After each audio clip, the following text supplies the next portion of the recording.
दोस्तों, आप जब भी आधार कार्ड बनवाने गए हैं तो आपसे बायोमेट्रिक प्रिंट्स लिए गए आपके फिंगर्स के और आइरिस स्कैन लिया गया आंखों की पुतलियाँ। ये सब देने के बाद क्या कभी आपको लगा कि गवर्नमेंट हमारा बहुत सारा पर्सनल डेटा ले रही है और हमारे राइट टू प्राइवेसी में दखलंदाजी दे रही है? मुझे भी नहीं लगा पर्सनली, लेकिन एक रिटायर्ड चीफ जस्टिस को ऐसा लगा और उन्होंने भारत सरकार के खिलाफ एक केस कर दिया, right to privacy versus Union of India. और आपकी स्क्रीन पे भारत सरकार खड़ी है सुप्रीम कोर्ट के कटघरे में, ये दलील देती हुई कि जी इतने सारे आधार एनरोलमेंट हैं जो सोशल वेलफेयर स्कीम्स के लिए हमें लोगों को एनरोल करना है, डेटा चाहिए। अटॉर्नी जनरल आए भारत के उस समय के बचाव करने के लिए और सारी दलील दी, आगे शील्ड बन के खड़े हो गए जिससे सरकार को बचाने की कोशिश की। और जज साहब ने फिर भी राइट टू प्राइवेसी का हथौड़ा जोर से चलाया। अब क्या हुआ ये सारा मसला, कौन थे वो चीफ जस्टिस और कौन थे ये ज़बरदस्त अटॉर्नी जनरल? क्या भारत सरकार बच पाई या केस गया वो रिटायर्ड चीफ जस्टिस के पक्ष में? ये सारी मज़ेदार जानकारी और इस सनसनी न्यूज़ का अंत देखेंगे, बने रहिए एंड तक।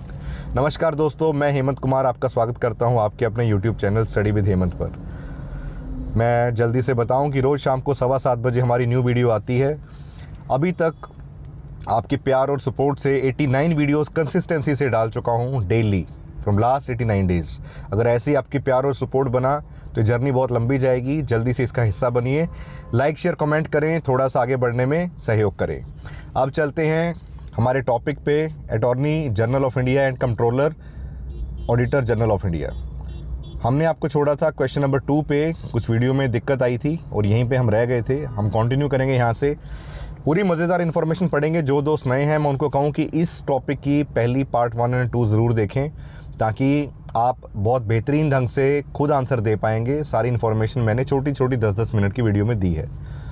अब चलते हैं क्वेश्चन नंबर 2 पर, जो आपकी स्क्रीन पे है। Who among the following holds his or her office of profit during the pleasure of president? कौन है इनमें से जो ऑफिस ऑफ प्रॉफिट हेल्ड करता है जब तक राष्ट्रपति खुश हैं? A, controller and auditor general of India, B, chief election commissioner, C, speaker of the Lok Sabha, C, speaker of D, attorney general of India. UPPCS का आया हुआ क्वेश्चन है प्री 2016 में, and D is the answer, attorney general of India. बिल्कुल अच्छे से पता है भाई आपको। इन चारों में से अटॉर्नी जनरल इंडिया को भारत के प्रेसिडेंट हैं वो नियुक्त करते हैं, appointed by. Question number 3 and first one of this session, how is the attorney general of India appointed? Attorney general of India कैसे अपॉइंट किए जाते हैं? अभी हमने पढ़ा है by the president on the recommendation of Parliament. 5 option आपकी screen पे हैं and your answer is C, by the president on the recommendation of Parliament. Parliament की सिफारिश पे राष्ट्रपति फाइनली नियुक्त करते हैं। छत्तीसगढ़ प्री में 2013 में क्वेश्चन आया था। Question number 4 on your screen, who among the following is considered to be the first law officer of the government of India? पहले लॉ ऑफिसर कौन है भाई, किनको कहा जाता है? जो पुराने स्टूडेंट्स हैं जो कंसिस्टेंसी से साथ अटेंड करते हैं और पढ़ते हैं उनके लिए हलवा बन गए हैं question, and C is the answer, attorney general. Question number 5, who is known as the first law officer in the India? Again repeated question, C, attorney general of India is the answer. ये कितनी बार repeated question है, ध्यान से इसको देख लीजिए, याद कर लीजिए। Question number 6, the attorney general of India is a legal adviser. एक कानूनी सलाहकार है किसका? That is president of India, B, prime minister, C, Lok Sabha, and D, government of India. UPPCS 2008 का क्वेश्चन, भारत सरकार के ये लीगल एडवाइज़र होते हैं attorney general of India. Question number 7, the chief legal adviser to the government of India. तो chief legal adviser है मतलब मुख्य कानूनी सलाहकार, वो कौन है भारत सरकार के? That is D, attorney general of India. UPPCS 1995 में आया था क्वेश्चन ये। देखिए पूरी टीम होती है लेकिन उनके हेड कौन है? Attorney general of India. The attorney general of India is the chief legal adviser to the government of India in the performance of his duties. Attorney General shall have the right of audience in all courts in the territory of India. जो भी भारत की territory में, भारत के क्षेत्रफल में वो आती हैं टेरिटरी के अंदर, जितनी भी कोर्ट्स हैं, अटॉर्नी जनरल उनकी हर प्रोसीडिंग्स में as a right of audience रखते हैं, एज ऑडियंस उनको अटेंड कर सकते हैं। Question number 8, who among the following shall have the right of performance of his duties? किसके पास ये राइट है as audience in the courts in territory of India in the performance of his duties, कि उन्हें अपनी duties का निर्वाह करना है भाई इसलिए।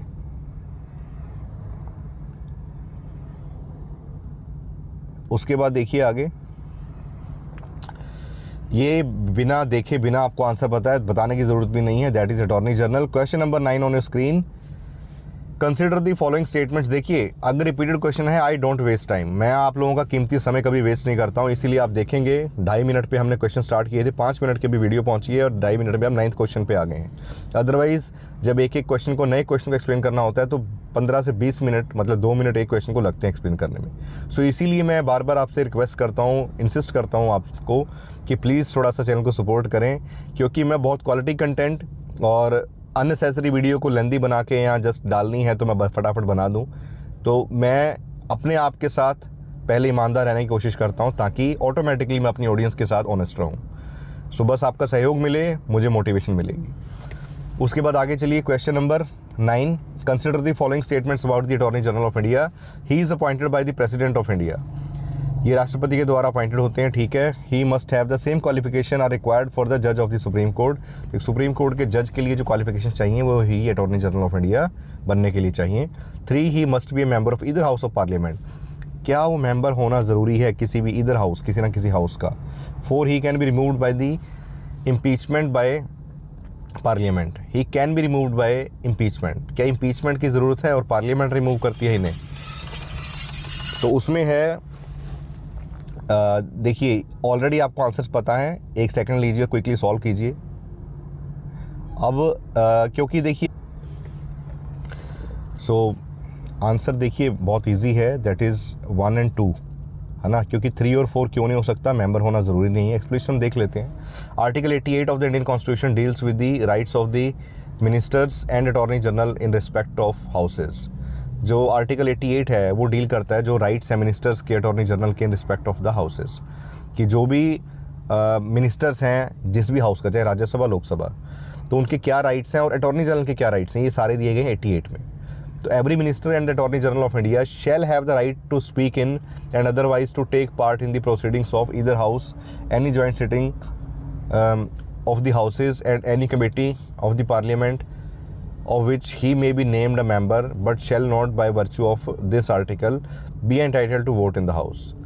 अब इसके अंदर क्या दिया गया है कि आसान भाषा में एक्सप्लेन कर दूं आपको फटाफट में, कि जो भी मिनिस्टर अटॉर्नी जनरल है उसके पास राइट टू स्पीक है and otherwise to take part in the proceedings of either house, और किसी भी हाउस की प्रोसीडिंग, चाहे वो इंडिविजुअली हो चाहे जॉइंट सिटिंग हो या कोई भी committee of parliament in which he is named a member. ये ध्यान रखिए, सिटिंग में किसी में भी वो प्रोसीड कर सकते हैं अपनी मर्जी से, मतलब बैठ सकते हैं, वोट नहीं कर सकते, ये ध्यान रखें।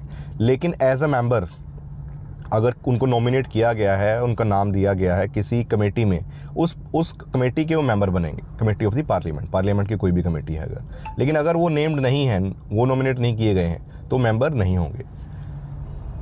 But shall by virtue of this article be entitled to vote in house, ठीक है, कि वोट करने का अधिकार नहीं है। President shall appoint a person who is qualified to be appointed as a जज of the supreme court to be attorney general of India. तो ये भी क्लियर है कि जो एज अ सुप्रीम कोर्ट का जज बन सकता है वो अटॉर्नी जनरल बन सकता है, same qualifications. He can be removed by the president, तो पार्लियामेंट में इंपीचमेंट वाला पॉइंट गलत हो गया, राष्ट्रपति उनको रिमूव कर सकते हैं। Question number 10 on your screen, consider the following statements in the context of attorney general of India. Following statement जो भी हैं अटॉर्नी जनरल के बारे में, उनको देखते हैं क्या है। 1, the president shall appoint a person who is qualified to be appointed as a जज ऑफ सुप्रीम कोर्ट। जो राष्ट्रपति हैं वो अपॉइंट कर सकते हैं किसी पर्सन को जो भी एक जज बन सकता है सुप्रीम कोर्ट का, अभी हमने पढ़ा है, बिल्कुल सही है। 2, the attorney general of general shall receive such remuneration as parliament may determine. क्या उनको जो रिम्यूनरेशन मिलेगी, मतलब सैलरी और अलाउंस जो मिलेंगे, वो उस हिसाब से मिलेंगे जो पार्लियामेंट डिसाइड करेगी। ये 2 स्टेटमेंट्स हैं। ये है A, only 1 is correct, only 2 is correct, both 1 and 2, neither 1 nor 2। A is the answer, only 1 is correct. Attorney General is the highest law officer of India, highest law officer हैं। The President shall appoint a person who is qualified to be appointed a judge of the Supreme Court to be Attorney General of India। जो Attorney General हैं highest law officer हैं India के अंदर, President हैं shall appoint a person who is qualified to be appointed as a judge of the Supreme Court to be Attorney General।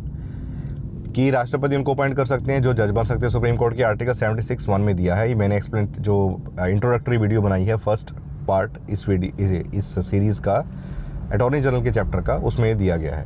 Attorney general shall hold office during the pleasure of the president and shall receive such remuneration as president may determine. ये 76 clause 4 में दिया गया है कि वो remuneration उस हिसाब से रिसीव करेंगे। Question number 11, who can attend either house of parliament without being a member. बिना मेंबर हुए भी जो किसी भी हाउस के पार्लियामेंट के मीटिंग को अटेंड कर सकता है, and that is attorney general of India. Already हमें आंसर पता है, छत्तीसगढ़ पीसीएस 2003 का question. Question number 12, which officer of the government of India has the right to take part in the proceedings of the parliament of India even though not a member. वही question फिर से repeated कि proceedings में part करेगा member हुए बिना, लेकिन थोड़ा सा ट्विस्ट है, ध्यान से देखिए इस क्वेश्चन को। Option A vice president, B attorney general, C controller and auditor general, D election commissioner, E none of the above या more than one of the above. इसके अंदर आंसर है A and C, sorry A and B, so E is the answer हो गया, मतलब more than one of the above. ये क्यों है ऐसा, लेट्स सी, देखते हैं। बिहार पीसीएस में आया भी इंपॉर्टेंट क्वेश्चन है, इसीलिए कहता हूँ कि बहुत टेक फॉर ग्रांटेड ना ले चीज़ों को, आधा अधूरा सा पढ़ के। क्वेश्चन वही था, अगर इसमें वाइस प्रेसिडेंट ऑप्शन में ना होते तो ट्विस्ट नहीं था कुछ भी क्वेश्चन के अंदर। अब देखिए, attorney general that can participate in the proceedings in any house of the parliament as a non member. Attorney general can participate in proceedings of any house, किसी भी हाउस की प्रोसीडिंग्स में पार्टिसिपेट कर सकते हैं जिसके मेंबर नहीं है। लेकिन there is a vice president in given option, he is also not a member of parliament, वो भी मेंबर नहीं होते पार्लियामेंट के। So here vice president can also be the answer, ठीक है ना। वो भी मेंबर नहीं लेकिन पार्ट कर सकते हैं, राज्यसभा की मीटिंग में पार्टिसिपेट करते हैं। क्योंकि however if the motion to remove the vice president, उनको पद से हटाने की बात हो रही है, ठीक है, from the post of chairman of the Rajya Sabha, Rajya Sabha के पद से उनको हटाने की बात हो रही है, तो उस समय में अगर ऐसी जो कार्रवाई है, it is under the consideration in the house, the vice president जो हैं वो कभी भी does not remain the ex officio chairman of Rajya Sabha at that time. उस समय में जब उनके खिलाफ ही प्रोसीडिंग चल रही है भी, इनको पद से हटाया जाए एक्स ऑफिशियो चेयरमैन, वो कैसे रहेंगे, वो नहीं रहेंगे उस टाइम पे। During this time he can take part of the house in the context, he speak in the house, वो भाग ले सकते हैं, बोल सकते हैं वहाँ पे, चेयरमैन नहीं रहेंगे। If it is a matter of participation in the proceedings of both houses of parliament, then attorney general will be there। अगर सिर्फ प्रोसीडिंग की बात होगी, पार्टिसिपेशन की, तब फिर बात करेंगे हम कि इसका आंसर होगा जो attorney general. Vice president participates only in the Rajya Sabha, अगर पार्टिसिपेशन वर्ड आएगा तो बात होगी कि कहाँ पार्टिसिपेट कर सकते हैं, पार्लियामेंट में, क्योंकि पार्लियामेंट में मतलब बोथ हाउसेज की बात, प्रोसीडिंग्स होती बोथ हाउसेज ऑफ पार्लियामेंट, फिर अटॉर्नी जनरल आंसर। अगर बात हो दो हाउसेज की, पार्लियामेंट के अंदर राज्यसभा भी आता है, अगर हो कि दोनों हाउसेज में कौन पार्टिसिपेट कर सकता है, attorney general is the answer. और अदरवाइज वाइस प्रेसिडेंट भी पार्टिसिपेट करते हैं राज्यसभा में, और राज्यसभा भी पार्लियामेंट के अंडर आती है, इसलिए इस क्वेश्चन का आंसर ई बना। I hope I am very much clear. कोई भी डाउट है तो कमेंट्स में पूछे बिंदास होके, आई विल आंसर।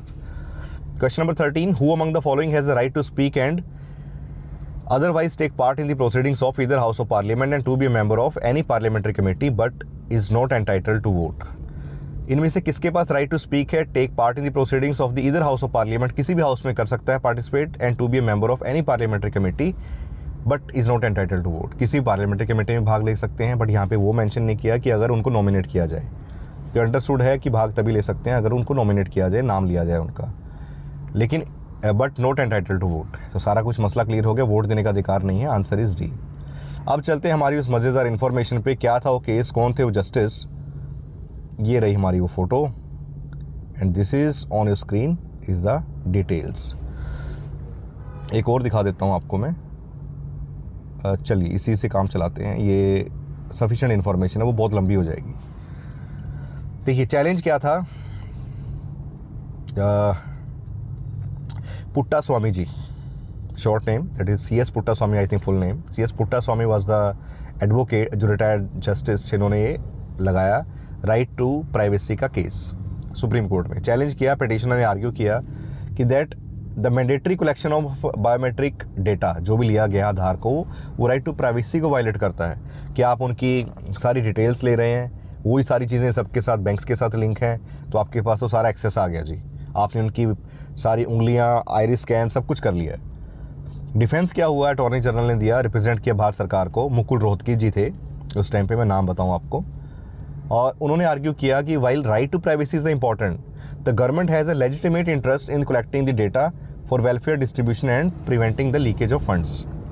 कि जो लीकेज ऑफ फंड्स था, यहाँ गवर्नमेंट का मतलब एक बहुत जेन्युइन इंटरेस्ट है जी, लेजिटिमेट मतलब कानूनी तौर पे वैलिड, वो इंटरेस्ट है इनका किस चीज़ के लिए, कि डेटा कलेक्ट करने के लिए, वेलफेयर डिस्ट्रीब्यूशन, कि जो भी सरकारी योजनाएं आती हैं वो आम लोगों तक डायरेक्ट बेनिफिशियरी स्कीम डीबीटी के तहत पहुँचे। नहीं तो सरपंच ने अंगूठा लगवा दिया पेंशन के लिए कि 2000 पेंशन आपको दी गई है, या मनरेगा में 2000 रुपये दिए गए हैं, अंगूठा लगवा दिया वहाँ पे, और पैसे बाय कैश दे दिए 1000 रुपये जेब में डाल लिए। तो ऐसे ये चीज़ें ना हो इसलिए आधार को लिंक किया गया कि भाई सीधा आधार लिंक है तो सीधे पैसे खाते में जाएं, आधार से पैसे निकाल सकें, डायरेक्ट बेनिफिशियरी ट्रांसफ़र्स का फ़ायदा मिल सके। और जो लीकेज ऑफ फंड्स भी सरकार ने इतने हज़ार करोड़ निकाले थे मनरेगा के लिए कि जो गांव में लोगों को रोज़गार मिलता है, Mahatma Gandhi national rural employment guarantee act के तहत, इसका नाम है मनरेगा।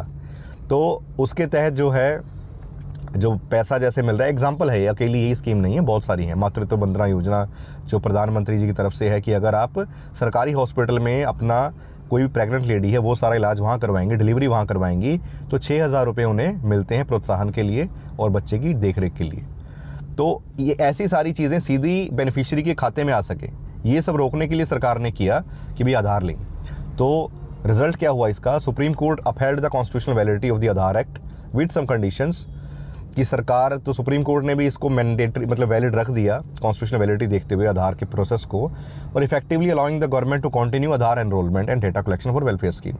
और कुछ कंडीशंस भी रख दी कि भाई राइट टू प्राइवेसी के अकॉर्डिंग ध्यान रखा जाए कि डेटा कहीं लीक ना हो, कहीं गलत हाथों में ना जाए, कोई अननेसेसरी पर्पज़ के लिए यूज़ ना हो। वेलफेयर स्कीम्स के लिए है इट्स फाइन, और डेटा कलेक्शन वेलफेयर स्कीम्स के लिए कंटिन्यू करने के लिए अलाउ कर दिया, which is why government figure is show there in the files. जो आपने वो फाइल्स के साथ देखी हैं गवर्नमेंट कि भाई हमने ये बेनिफिशियरी स्कीम्स के लिए डेटा इकट्ठा करना है, सारे हमारी स्कीम्स बीच में रह जाएंगी तो हमें बचाइए, ये जो आपने देखा, ये जी सरकार पीछे खड़ी है। और फाइनली मुकुल रोहतगी जी अटॉर्नी जनरल शील्ड के साथ, जो जज साहब हथौड़े के साथ छक्का मार रहे थे, उसको बेहतरीन ढंग से प्रोटेक्ट कर लिया। सो दोस्तों, ये था आज का सेशन। कैसी लगी ये सारी इन्फॉर्मेशन, तो सच में अच्छा लगा, काम का लगा तो प्लीज़ यार दोस्तों से बांटें, लाइक शेयर कमेंट ज़रूर करें। अगले चैप्टर पे चलेंगे, अगली 2 वीडियोस के अंदर मैक्सिमम ये पूरा चैप्टर कंट्रोलर ऑडिटर जनरल, ये सारा अटॉर्नी जनरल एंड कैग दोनों खत्म हो जाएंगे। Thanks for watching, stay tune for the next video.